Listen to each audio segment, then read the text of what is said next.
और देख करके बड़ा हर्ष हो रहा है कि इस पूरे प्रांगण में संख्या अधिकतम देवियों की है, मेरी बहनों की है, भाई लोगों की भी है।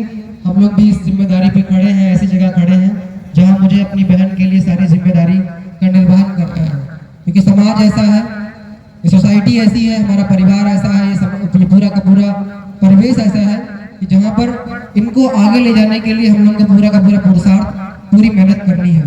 परम पूज्य गुरुदेव ने भी 21वीं सदी उज्जवल भविष्य और नारी सदी के रूप में आवाज और ये उद्घोषणा करी है। तो अच्छे से काम करना है अपने परिवार पे और फिर पूरी तरह से समाज में, क्योंकि आज जिस तरह की स्थिति है युवा, आज जिस तरह से स्थिति है समाज की, इस तरह से स्थिति है हमारे आसपास के परिवेश की, उसमें ये समझ लीजिए कि दूध की कीमत अगर आप देखें, ये लोग मेरी तरफ देखिए सभी लोग, इस तरह से महंगाई बढ़ रही है, इस तरह से कंपटीशन बढ़ रहा है, इस तरह से चीजें बढ़ती चली जा रही है दिनों दिन कि आने वाले समय में संघर्ष इतना अधिक हो जाएगा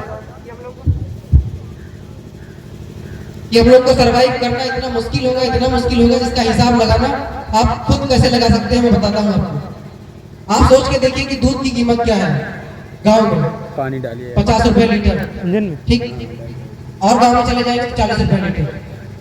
पानी की कीमत क्या है 20 रुपए लीटर, मतलब आप 1 लीटर पानी पीते हैं, आधा लीटर दूध पीते हैं, दोनों बराबर है। ये स्थिति है ना। दूध महंगा नहीं है, पानी तक इतना महंगा है, सोच के देखो। अभी हमारे प्रिंसिपल साहब जहाँ पढ़ा जैसे विद्यालय में जुड़ा हूँ, वो लखनऊ में एक जगह पे अपनी वाइफ का ट्रीटमेंट कराने के लिए जाते हैं, बता रहे हैं कि वहाँ पे 50 रुपए लीटर पानी है, 50 रुपए लीटर यहाँ दूध है। चाहे कोई 1 लीटर दूध पिए चाहे 1 लीटर पानी पिए, दोनों बराबर है। सोच के देखिए आने वाले हमारे समय में जब हम उस जगह पर खड़े होंगे जहां हमें अपनी जिम्मेदारी निभानी होगी, चीजें कैसी होंगी और स्थिति क्या होगी, हमको संघर्ष कितना करना होगा।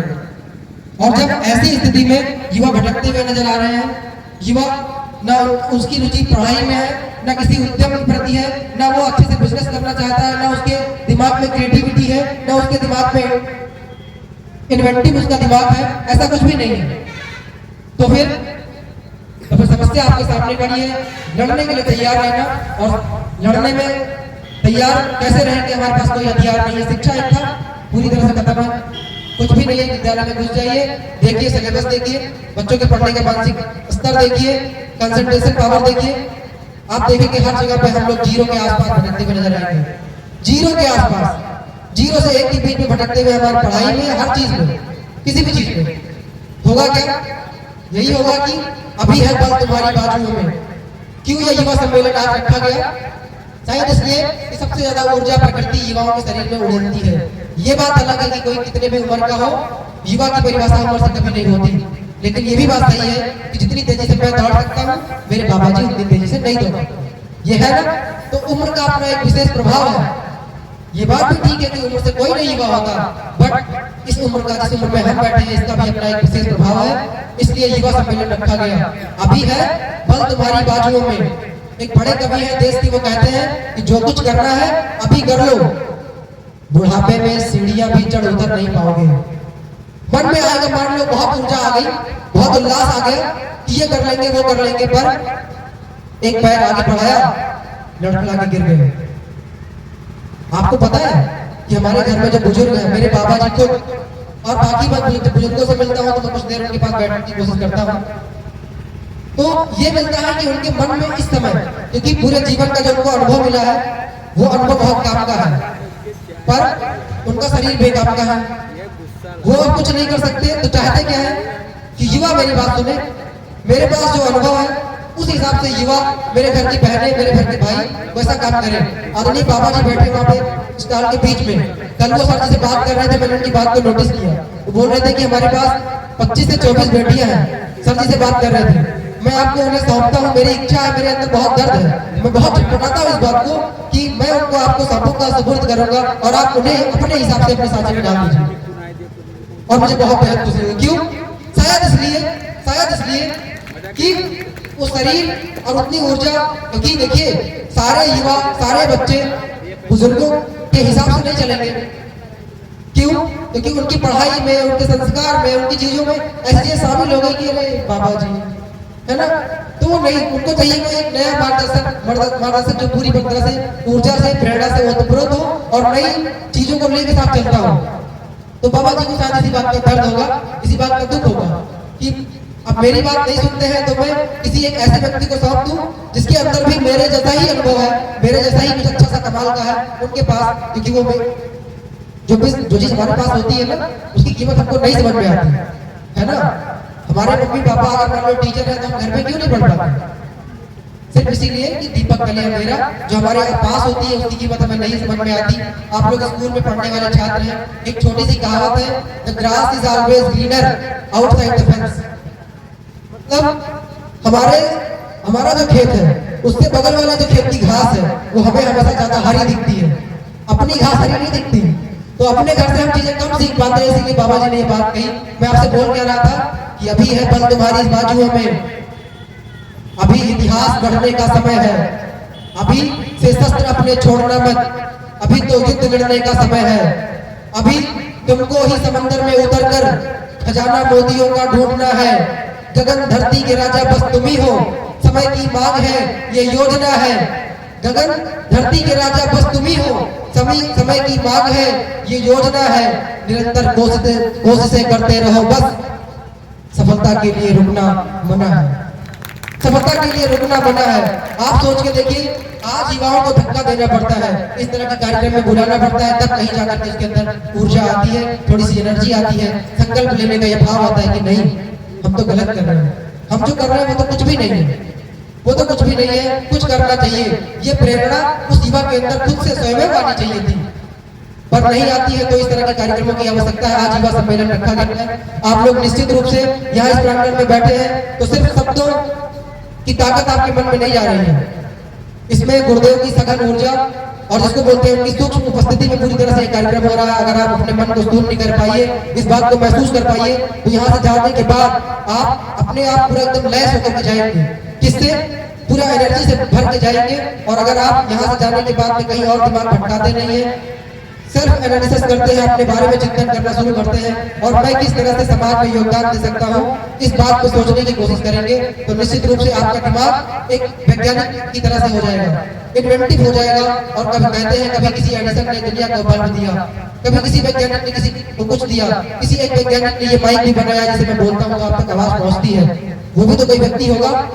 साइंस की माने तो साइंस से कहता है मस्तिष्क से, हर बार मैं बात बोलता हूँ खासकर विद्यार्थियों के सामने, दिमाग से हर समय इतनी ऊर्जा जनरेट होती है 24 घंटे कि 60 वाट का बल्ब 24 घंटे चल सकता है। 60 वाट, 7 वाट का बल्ब हमारे घर में चलता है, 7 वाट का, यानी कि ऐसे 9 बल्ब हमारे दिमाग से चल सकते हैं। वही वाला दिमाग हमारे पास में भी है, लेकिन बसन में लग गया है, दूसरों की बुराइयों में लग गया है, डीजे का गाना सुनने में लग गया है। मैं तो देखता हूँ कि जब विद्यालय की छुट्टी होती है, मेरी तरह के न जाने कितने युवा ऐसे बाहर खड़े रहते हैं इस इंतजार में, जैसे छुट्टी होगी, लड़कियां निकलेंगी तो मेरा काम बन जाएगा। अरे वाह, क्या सोच है, क्या मेंटालिटी है, क्या भारत के युवा है, गजब हो गया। देख के दुख भी होता है और हंसी भी आती है। और मैंने देखा है कि लड़कियां जाती है पीछे पीछे चल देते हैं और कोई चिट्ठी फाड़ के फेंकता है, कोई नंबर लिख के फेंकता है। सोच के देखिए युवा की क्या स्थिति है। कहते हैं कि तन के मन के साथ जरा सी कहनों की भी चिंता हो, आशिकों तुम्हें तुम्हारे कुछ तो बहनों की भी चिंता हो। भूल जाते हैं कि मेरे घर में भी एक बहन है, भूल जाते हैं। और याद रखना, अगर मैं किसी के बहन के पीछे टिप्पणी करते हुए गुजरता हूँ, किसी को कमेंट करता हूँ जिसकी वजह से उसको कोचिंग बंद कर दी जाती है, उसकी पढ़ाई बंद हो जाती है, ऐसे मैं जाने कितनी बच्चियों को जानता हूँ जिसकी पढ़ाई सिर्फ इसलिए बंद हो गई कि वो जब कोचिंग जाती थी तो 2-4 लड़के पीछे पीछे जाते थे। पड़ोस वालों ने देख लिया, घर में जाकर सेक दिया। पड़ोस वालों को तो वैसे भी जलन होती है चीजों से कि अरे भैया आपकी बिटिया, गजब हो गया। फिर माँ बाप ने फाउंडेशन लगाना शुरू कर दिया। आप सोच के देखिए कि हमारी छोटी छोटी हरकतों से हो सकता है कि उस बिटिया के अंदर कोई एक वैज्ञानिक पनप रहा हो सकता है कि कोई उसके अंदर मनोविज्ञान पनप रहा हो सकता है इतनी प्रतिभा उसके अंदर हो कि वो समाज में कुछ अच्छा कर सकती हो, लेकिन उसकी कोई गलती नहीं, मेरी कुछ हरकतों की वजह से उसकी पूरी बाउंड्री लग गई, खत्म। तो मैं आपसे यही कह रहा था कि समस्या कितनी आएगी हमारे समाज में आने वाले समय में, जब आज पानी इतना महंगा होकर बिक रहा है। आज की मेंटालिटी देखिए युवाओं को, युवा पढ़ाई करते हैं, तैयारी करते हैं, उसके बाद जब सफलता नहीं मिलती सुसाइड करते हैं। कोटा में, इलाहाबाद में न जाने कितने युवा आपने सुना है। ठीक, एक तो ये हो गया। दूसरा, सड़कों पर दंगे करके, बसों को फूंक करके, कई बार तो रेल को फूंक करके, प्रधानमंत्री आवास के सामने दंगे और प्रदर्शन करके क्या कहता है, नौकरी दो। क्या कहता है, नौकरी दो। नौकरी माने, मैं नौकरी के खिलाफ नहीं हूं, माफ करना, पर नौकरी माना नौकर ही तो होता है। नौकर से ही बना नौकरी, सरकारी हो प्राइवेट में फर्क क्या पड़ता है। दंगे करके, हुड़दंग मचा करके, रैली निकाल करके कह रहा है कि हमको नौकर बना लो। ये मानसिकता है, ये हमारी पढ़ाई का रिजल्ट है। कहते हैं देश गिर पड़ा है उसको उठाइए, घाव पर मरहम न सही कुछ तो लगाइए। देश गिर पड़ा है उसको उठाइए, घाव पर मरहम न सही कुछ तो लगाइए। और बेरोजगार हो तो डिग्रियों को फाड़ दो, देश को नौकर नहीं मालिक बनाइए। हमारे अंदर ये मेंटालिटी आती ही नहीं कि हमको मालिक बनना। बच्चा छोटा सा है, उसके दिमाग में ये घुसा दिया जाता है कि तुमको आईएएस बनना है, तुमको इंजीनियर बनना है, तुमको डॉक्टर बनना है। अरे क्यों भैया, क्या वो डॉक्टर को पैदा करने वाली संस्था नहीं बना सकता? क्या वो मुकेश अंबानी नहीं बन सकता? क्या वो बिल गेट्स नहीं बन सकता? बन सकता है, पर पहले से दिमाग में पहले से सेव कर दिया गया है। और जो डाटा एक बार सेव हो जाती है ना, उसी पे पैटर्न बन जाता है। एक बार रास्ता बन गया। तो हम लोग मालिक बनने नहीं देना चाहते बच्चों को। तो कृपया करके अपने दिमाग से चीजें निकाल दीजिए कि हमको एक लकीर पे चलते जाना है। नहीं, आपके अंदर सारी संभावनाएं हैं, वो सारी जो किसी वैज्ञानिक से के अंदर हुआ करती है। उसमें आपसे कहना था कि दूध वाले देश में पानी बिकेगा बंद होकर। और देखिए किस तरह से लोग गाली बजाते हैं और जब मस्त उनको लगता है कि कितना गर्व की बात है। हम लोग अभी सिनेमा का देख, युवा नौजवान हुआ क्या, मुंह में पान भरा था और दांत सारे सड़ गए थे, पर इतने रौब में, इतने ज्यादा वैसे ऐसा लगा था कितना महान काम कर रहे हैं। कितनी शान महसूस करता है युवा अपने दिमाग में विमल डाल करके, गुटके और पान मसाले डाल करके। लगता है कि क्या हो गया, अरे कितनी घिन लगती है तुम्हारे मुंह को देखते। पता है, मैं किसी को कह नहीं रहा हूँ व्यक्तिगत रूप से, अगर किसी को बुरा लगे तो माफी चाहता हूँ, पर सामाजिक तौर से, सार्वजनिक रूप से बात बोल रहा हूँ कि गुटके खा करके, सड़क पर दंगे मचा करके, लोगों का कमेंट करके, लोगों का मजा ले करके, भोजपुरी गाने जो गालियां सुन करके लोगों को लगता है कितना महान, I am the great, our India is great, why India is great. क्यों आपका भारत महान है? क्योंकि तुम गुटके खा रहे हो, क्योंकि तुम लड़के के पीछे पीछे कमेंट कर रहे हो, क्योंकि तुम भोजपुरी गाने और गाली सुन रहे हो, इसीलिए महान है। क्षमा चाहता हूँ, अभी 26 जनवरी आएगा, आप लोग बोलोगे भारत माता की जय, वंदे मातरम, हमारा देश महान। मैं आपसे यह हाथ जोड़कर निवेदन करता हूँ और ये कहता हूँ कि उन लोगों को भारत माता की जय, हमारा देश महान बोलने का बिल्कुल भी अधिकार नहीं है, जो देश को महान बनाने के लिए कुछ नहीं करते। जो गली गली में गंदगी बचाते फिर रहे हैं, उनको ये बात बोलने का अधिकार नहीं है, चाहे वो मैं हूँ, चाहे कोई दूसरा क्यों ना हो। तो दूध वाले देश में पानी बिकेगा बंद होके, गालियां विचरण करेंगी एक सुनहरा छंद होके, देवियां पूजेंगे पर नारी सताई जाएगी, देवियां पूजेंगे पर नारी सताई जाएगी, भारतीयता इस देश में ऐसे निभाई जाएगी। घोड़े लदेंगे, गधे दौड़ेंगे लंबी रेस में, इस तरह से उन्नति आएगी भारत देश में, इस तरह से उन्नति आएगी भारत देश में। हम लोग इसी लकीर पे चल पड़े हैं और फिर इसीलिए गुरुदेव को व्यथित होकर बहुत परेशान ये युवाओं के लिए युवा क्रांति अभियान शुरू करना आवश्यक पड़ गया है।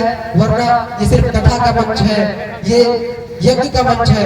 ऐसे कार्यक्रमों में युवाओं को बुलाने की आवश्यकता नहीं पड़ती, क्योंकि युवा तो खुद शक्ति, ऊर्जा और भावना, उल्लास और दूसरों की सेवा, सहकारिता, बलिदान और त्याग की भावना से ओतप्रोत होता है। उसे जगाने की आवश्यकता पड़ती ही नहीं।